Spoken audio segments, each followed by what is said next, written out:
Hello বন্ধুরা, এই শীতের রাতে আমরা বের হয়েছি একটু চা খেতে, একটু আড্ডা দিতে। আমরা এখন যাচ্ছি সিটি হাটের দিকে। এইদিকে প্রচণ্ড ঠান্ডা আর কুয়াশা। আর মূলত আসলে আমার ঠান্ডাটাই পছন্দ, জানি অনেকেরই অপছন্দ।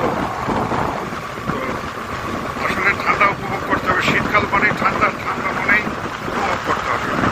কারণ বাংলাদেশের 8 মাসই থাকে গরম, 4 মাস থাকে ঠান্ডা। তো এই ঠান্ডাকে যদি আমরা উপভোগ না করি তাহলে কেমন হলো? তো বিনীত অনুরোধ সবার কাছে যে কেউ কিছু মনে করবেন না, আসলে ঠান্ডাতে আমাদের অনেকেরই ক্ষতি হচ্ছে। তো আমার ঠান্ডাটাই ভালো লাগে। আর এখন যাচ্ছি সিটি হাট দিয়ে বাইকের তেল তুলতে। তেল তোলার পরে কিছুক্ষণ আড্ডা দেব, চা খাবো, তারপরে বাসায় ফিরব। বন্ধুরা, আসলে রাতে ঘোরার যে আলাদা একটা মজা, সেটা যে না ঘুরবে সে বুঝবে না। এর মধ্যে আনন্দ আছে, কষ্টও আছে। তো আমার কাছে কষ্টের চেয়ে আনন্দটাই বেশি।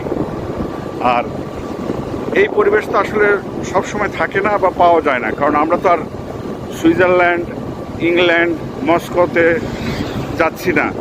তো বাংলাদেশেই দুধের স্বাদ ঘোলে মিটাচ্ছি। তো বন্ধুরা, পরে আবার কথা হবে। আসসালামু আলাইকুম।